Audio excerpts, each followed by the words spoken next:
Welcome back नाज़रीन, आप देख रहे हैं प्रोग्राम सेहत आपकी और आज हम डॉक्टर सादिका उमैमा बाबर के साथ बात कर रहे हैं इमोशनल ईटिंग के बारे में। एक कॉलर को शामिल करते हैं, उसके बाद जो पुरानी कॉलर थी सुनीता उनके सवाल का जवाब देंगे। अस्सलाम वालेकुम। अस्सलाम वालेकुम। वालेकुम अस्सलाम। मोना जी, मेरा नाम फातिमा है। जी जी जी जी, मैं मेरी छोटी बहन के वास्ते फोन करी आपको। जी जरूर पूछिए, क्या जी, उनकी एज 17 इयर्स है जी। उनकी हाइट बिल्कुल 5 हो गई, रुक रही नहीं, 5 तक ही है उनकी हाइट, बढ़ी नहीं, रुक गई उनकी हाइट। कब से उनकी हाइट इसी तरह रुकी हुई है 5 पर? जी, 1 ईयर से बढ़ी नहीं उनकी हाइट। अच्छा अच्छा, ठीक है। पेरेंट्स जी उन्होंने खाना बराबर खाते हैं और रात में दूध भी पीते हैं उन्होंने। अच्छा। मगर दुबले हैं और हाइट बिल्कुल नहीं बढ़ रही। जी, आपके मम्मी पापा वगैरह की हाइट नॉर्मल थी? जी नॉर्मल है, सबकी हाइट अच्छी है, मगर उनकी हाइट बिल्कुल रुक गई। और मेरी छोटी बहन और एक है जी, उनका वेट बिल्कुल हैवी हो गया, बिल्कुल गेन हो गया उनका वेट। 13 इयर्स के, लेकिन 75 हो गया उनका वेट। अच्छा, और उनकी हाइट क्या है? उनकी हाइट 5'5" है। 5'5" है। ठीक है मोना, आपके दोनों सवालों के जवाब दिए जाएंगे। कॉल करने के लिए शुक्रिया। क्या 17 इयर्स हो चुके हैं और हाइट 1 साल से नहीं बढ़ी है, क्या तवक्को कर सकते हैं कि आगे बढ़ सकती है? बढ़ तो सकती है। एक्सपर्ट एडवाइस की ज़रूरत है। मैं हाइट स्पेशलिस्ट नहीं हूँ। लेकिन प्रोटीन्स यूजुअली ज़्यादा खाना चाहिए, उसकी कमी से भी। उन्होंने कहा कि वो दूध भी पीती है, जाहिर है दूध में थोड़ी होता, दूध है, अंडे हैं। दूध भी कितना पीती होंगी, 1 ग्लास या 2 ग्लास, उससे ज़्यादा क्या। तो हाइट बढ़ने के लिए आपको प्रोटीन इंटेक ज़्यादा लेना पड़ता है। दूध है, अंडे हैं और दालें हैं, सोयाबीन के जो प्रोडक्ट्स होते हैं वो है, गोश्त, मटन, चिकन, फिश, ये चीज़ें हैं। तो ये चीज़ें ज़्यादा लेने से भी हाइट बढ़ती है। प्लस आई थिंक आपके बहन को दवा की भी ज़रूरत पड़ेगी हाइट बढ़ने के लिए। जी, और एक और मसला था, उनकी और बहन है जी, ओवरवेट है बहुत ज़्यादा। जी जी, ये एडोलेसेंट ओबेसिटी काफ़ी जल्दी ज़्यादा होते जा रही है दुनिया में, और इसको जल्द से जल्द ट्रीट करना चाहिए। क्योंकि देखिए, आप जब यंग होते हैं और मोटे होते हैं, आपका स्किन स्ट्रेच होके स्ट्रेच मार्क्स भी आ जाते हैं आपकी बॉडी में। जब दुबले होते हैं तो फिर वो स्ट्रेच मार्क्स हमेशा के लिए रहते हैं, उसके लिए कोई ख़ास इलाज नहीं है दुनिया में। तो मोटे होने, ये यंग एज में मोटे होने के बहुत सारे प्रॉब्लम्स होते हैं। आपकी बहन को पीरियड प्रॉब्लम्स अगर अब नहीं है तो शुरू हो सकते हैं। पॉलीसिस्टिक ओवेरियन डिजीज़ एक डिजीज़ है जो हो सकती है मोटापे के बाद। डायबिटीज़, हाइपरटेंशन, ये सब जो है बहुत कम उम्र से भी लोगों को हो रहा है आजकल, और हो सकता है आपकी बहन को भी। तो इनको जल्द से जल्द ट्रीटमेंट कराइए। जितने यंग रहते हैं पेशेंट्स, वो बहुत जल्दी कम होते हैं और बहुत इफ़ेक्टिवली इलाज होता है उन लोग का। उन लोग के हैबिट्स चेंज करना पड़ता है, और जो है दवा और एडवाइस से जो है काफ़ी फ़र्क होता है लोगों को जी विद दिस ट्रीटमेंट। और ठीक है, ब्रेक से पहले एक कॉलर ने कॉल किया था और डॉक्टर साहबा के इलाज के जो अखराजात होते हैं उसके बारे में बताया था कि वो कुछ ज़्यादा महंगे होते हैं। शायद इसी वजह से सुनीता ने कॉल किया और कहा कि वो इलाज नहीं कराएंगी, सिर्फ उन्हें घरेलू नुस्खे चाहिए अपना वजन कम करने के लिए। तो एक तो ये कि आप सुनीता को घरेलू नुस्खे बताएं, और दूसरे बताएं कि आखिर कितने ज़्यादा पैसे खर्च होते हैं आपसे इलाज कराने के लिए। जी देखिए, मेरा ट्रीटमेंट, वेटिंग टाइम के बारे में भी बात चल रही थी कि बहुत वेट करना पड़ता है। मेरा ट्रीटमेंट खांसी बुखार का नहीं है कि आपको गोली लिख दूं और आपको भेजा दूं, ऐसी नहीं होता है। मैं हर पेशेंट को आधे घंटे से 45 मिनट्स मुझे लगते हैं उन लोग को इवैल्यूएट करने, उन लोग की हिस्ट्री लिखने, और फिर उसके बाद मैं डिटेल डाइट इंस्ट्रक्शंस देती हूँ हर पेशेंट को। तो इसमें एक तो डॉक्टर का टाइम ज़्यादा होता है और कांटेक्ट भी बहुत ज़्यादा होता है। और मेरी जो कंसल्टेशन फ़ीस है वो 1 महीने तक एक वही कंसल्टेशन फ़ीस रहती है। ये नहीं कि आप एवरी टाइम आओ और जो है आपको फ्रेश फिर कंसल्टेशन फ़ीस देना पड़े। और रेट की जो बात चल रही थी, मेरा स्टैंडर्ड ट्रीटमेंट जो है वो 3,500 और 800 के बीच में होता है। 3,500 या 3,800 के बीच में होता है। तो ये मेरे नज़रिए से ये भी है, और एक भी दूसरा कम वाला भी ट्रीटमेंट है। पेशेंट के हिसाब से वो देना पड़ता है, सबको वो नहीं दे सकते। प्लस क्या बोलते हैं, ये जो ट्रीटमेंट है पे एज यू गो है। जैसे आप हर 2 हफ्ते को भी पे कर सकते हैं। ये नहीं है कि आपको पूरे महीने का खर्चा बता रही थी अक़सात की भी सहूलत है सर। जी जी, ये नहीं कि दूसरी जगहों पे मैं देखी हूँ कि वो लोग डाउन पेमेंट पूरा फ्रेश मांग लेते हैं कि 25,000 50,000 आप रखो, उसके बाद हमारे फैसिलिटी में एंट्री है और आप लूज करो या नहीं करो आपके पैसे तो गए। प्लस और एक खर्चा ये होता है कि वो जो जगहें हैं वो वहाँ पर आपको फिजिकली जाना पड़ता है हफ्ते में 3-4 बार जी, और आपको 1-1 घंटा 2-2 घंटे ट्रीटमेंट कराना पड़ता है, मशीन पर रहना पड़ता है और बहुत सारे ऐसी चीज़ें होते हैं। मेरे पास वो भी अखराजात नहीं है, आपके पास आने जाने का प्रॉब्लम नहीं है। आप एवरी 2 वीक्स को आते हैं मेरे पेशेंट्स, हर 2-2 हफ्ते को मैं बुलाती हूँ चेकअप करने एंड हर 2 हफ्ते को भी 3,800 का आधा कितना होता है 1,900 जी अप्रॉक्सीमेटली, तो 1,900 खर्चा हर 2 हफ्ते का होता है। तो ये कंपैरेटिवली दूसरे प्रोग्राम्स जो मैं देखी हूँ सिटी में उससे काफ़ी रीजनेबल है और इसमें ये सहूलत होती है कि आपको फ़ायदा जैसे आप देखते रहते हैं वैसे जो है पे भी करते हैं। ऐसे नहीं कि आप एक साथ में पूरे साल का या आपका जितना वेट लॉस है उतना पूरा एक बंडल बनाऊं और बोलूं कि ये पूरा अभी पे करना है, नहीं तो I am not gonna see you. तो ये चीज़ जो है नहीं होती है। और सुनीता, आपके जो घरेलू नुस्खे की आप बात कर रहे थे, आपको देखिए चावल, रोटी, शक्कर, मैदे से आप परहेज करिए, नहीं खाए तो बहुत अच्छा है और बाकी की चीज़ें ज़्यादा लेइए, पानी ज़्यादा पिए और लाइफ में आप एक्टिव रहिए। ये घरेलू नुस्खा मैं दे सकती हूँ। अगर इससे वेट नहीं उतरता है तो you are welcome to come. वैसे चावल रोटी ना खाएं तो क्या खाएं ये भी बता दें। कम खाइए, ना तो मुश्किल है जी। लेकिन अब जितना खा रहे हैं, अगर 3 रोटी खा रहे हैं या 2 रोटी खा रहे हैं तो 1 रोटी खाइए, सालन आप 3 रोटी के बराबर खाइए। जी, एक और चीज आप भूल रही हैं कि उन्हें फिजिकल एक्टिविटी का लेवल भी बढ़ाना चाहिए। जी ऑब्वियसली, अगर एक ही जगह बैठे हुए हैं पूरा दिन और बिल्कुल थोड़े बहुत घर के काम करें तो इसलिए वेट का प्रॉब्लम आ सकता है। घर का फिजिकली जितना काम है वो खुद करिए। नौकरानी है तो उसको कम काम दीजिए और एक जगह खड़े होने का काम नौकरानी को दीजिए, आप खुद काम करिए।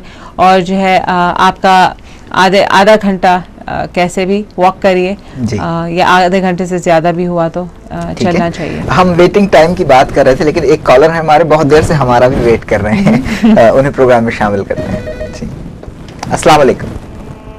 हेलो, अस्सलाम वालेकुम। वालेकुम अस्सलाम, हमारे साथ कौन है? अस्सलाम वालेकुम। वालेकुम अस्सलाम व रहमतुल्लाहि व बरकातुहू। फरमाइए कौन साहब है?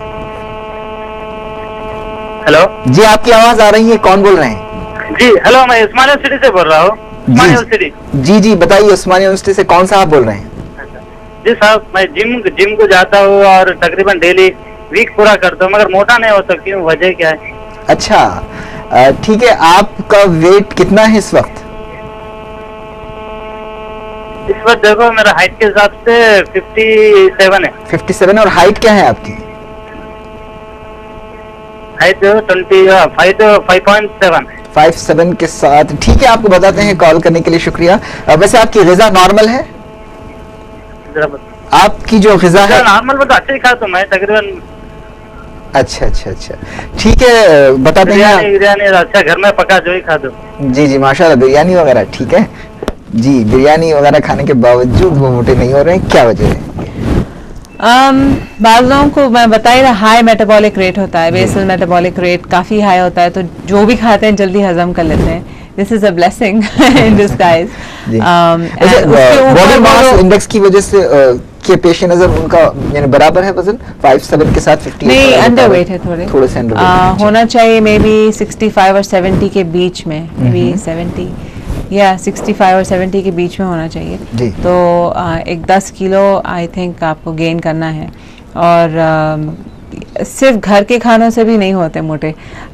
मोटे होने के लिए आपको दूध, मलाई वाला, और ये तो उल्टी पार्ट होगी दूध, मलाई वाला, एग्जैक्टली, और मौज और गोश्त का इस्तेमाल ज़्यादा करना चाहिए।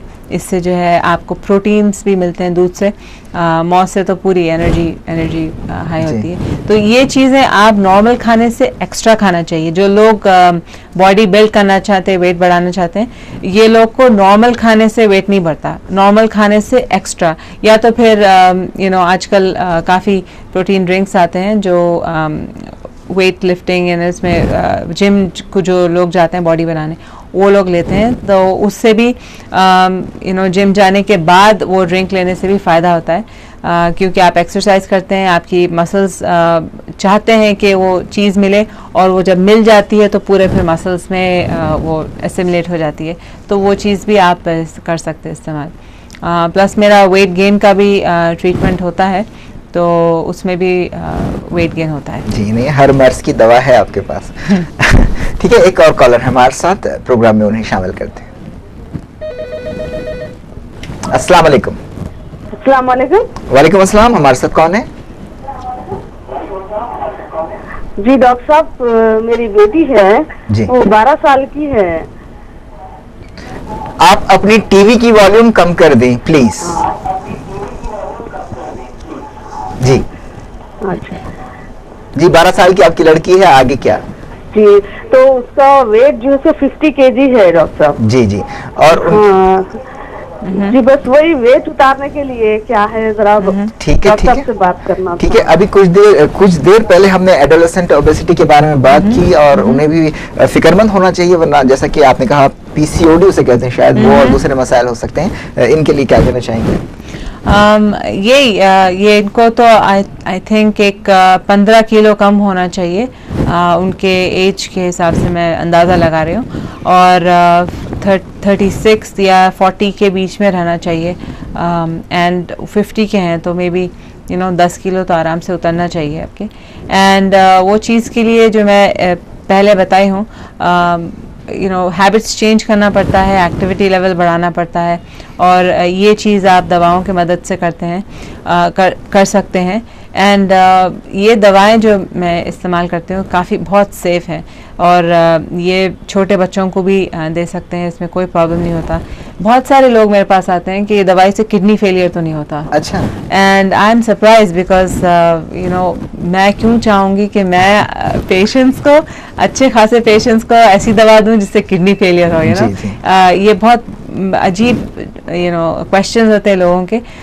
तो don't worry about side effects, ये बहुत सेफ ट्रीटमेंट है, और this has been recommended by American Board of Bariatric medicine.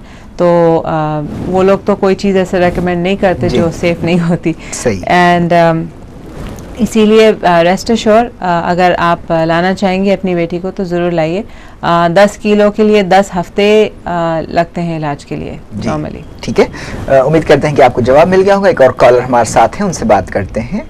आप देख रहे हैं प्रोग्राम से आपकी, मेरे साथ हैं डॉक्टर सादिका उम्मा बाबर, जो कि एक बैरिएट्रिक फिजिशियन हैं। अस्सलाम वालेकुम। भाई जी फरमाइए, कौन बोल रहे हैं? मेरा नाम मतीन है। जी बताइए मतीन। मेरा एज 22 है जी। मेरे वेट के बारे में मालूम करना। 72 है, 21 एज है मेरी। जी, हाइट क्या है आपकी? 6.9, 5.9 5'9" और 69 है। जी, 69 बताया ना आपने, बताया ना मेरा वेट। आपका वेट 69 बताया आपने? 21 एज, वेट 69। वेट 16 है। ठीक है मतीन, आपको बताते हैं, कॉल करने के लिए शुक्रिया। जी, क्या बराबर है? जी, आप बिल्कुल ही बीएमआई के मुताबिक बिल्कुल बराबर हैं। थोड़ा 5 किलो कम कर सकते हैं। बीएमआई का भी स्केल होता है, नॉर्मल स्केल होता है, 18 से 24 तक रेंज होता है नॉर्मल होने का। तो आप 24 पे हैं, मैं बता रही हूँ आपको 22 बीएमआई पे आपका वेट 5 किलो और में भी कम होना चाहिए। डॉक्टर साहब, आज वैसे तो हमने इमोशनल ईटिंग पर बात की, और क्या क्या ईटिंग डिसऑर्डर्स होते हैं जो वजन के बढ़ने या दूसरे मुज़र असरात का बायस बन सकते हैं? जैसे मैं पहले बताई हूँ, एनोरेक्सिया नर्वोसा, वही बता रहे थे ना, ऐसे ही बुलिमिया नर्वोसा और बिंज ईटिंग डिसऑर्डर, ये तीन जो है ये बहुत सारा ज़रा कॉम्प्लिकेटेड होते हैं, इन द सेंस कि ये लोग को इमोशनल प्रॉब्लम्स बहुत होते हैं। either it's a bad childhood or bad relationship with the parents, या you know spouse और general life tensions को वो डील नहीं कर सकते, तो ये जो है खाने की शक्ल में या खाने के हैबिट्स की शक्ल में आके पूरा उन लोगों का मेटाबॉलिज्म डिस्टर्ब करते हैं। तो इसके लिए आपको दोनों टू प्रॉन्ग ट्रीटमेंट होना चाहिए, एक साइकाट्रिक एंड एक वेट लॉस का।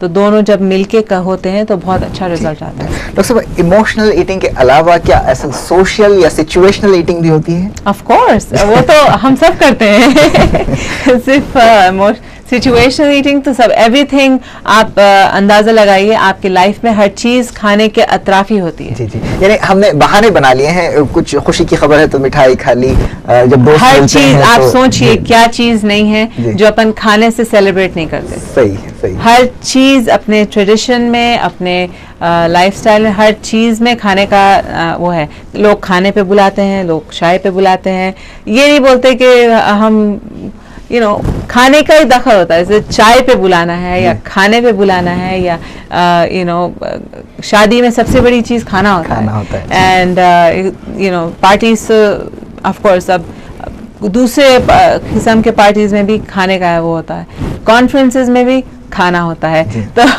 तो हर चीज में खाने का दखल है। तो अगर आप सिचुएशनल ईटिंग में चलेगा तो फिर बहुत मुश्किल होती है, बिकॉज सिचुएशंस तो आते ही रहते हैं, लेकिन ईटिंग तो करते ही रहते हैं। अब रमज़ान, अब नेक्स्ट एपिसोड हम बात करेंगे रमज़ान के बारे में इंशाल्लाह। तो उसमें ये है कि अब रमज़ान आ रहा तो तलन तो खाना ज़रूरी है, हलीम तो ज़रूरी है। तो हम जो है महीनों के हिसाब से भी जो है ईटिंग अपन चेंज करते हैं, तो उसके बारे में नेक्स्ट टाइम तो सिचुएशनल ईटिंग की ये है। सही है। नाज़रीन, आमतौर पर रमज़ान का महीना जो होता है उसके रूहानी फ़वाइद तो होते ही हैं, लेकिन जिस्म को भी जो है उसके फ़वाइद होने चाहिए, लेकिन ऐसा होता है कि हम इस फ़ायदे से महरूम हो जाते हैं और आम दिनों में हम जितना खाते हैं रमज़ान में उससे मैं समझता हूँ कि 2 गुना 3 गुना ज़्यादा खाते हैं। तो बहरहाल हम बात करेंगे अगले जो एपिसोड होगा डॉक्टर सादिक़ा बाबर के साथ कि हमारी सहर किस तरह होनी चाहिए, हमारी इफ्तार किस तरह होना चाहिए। इंशाअल्लाह ताला दोबारा आपसे मुलाकात होगी। शुक्रिया, आप तशरीफ़ लाएं और इमोशनल ईटिंग के बारे में बात की। नाज़रीन, अल्लाह ने चाहा तो कल एक और नए मौजू के साथ, एक और नए डॉक्टर के साथ आपसे दोबारा मुलाकात होगी। अपना ख्याल रखें, दूसरों का भी ख्याल रखें। अल्लाह हाफ़िज़।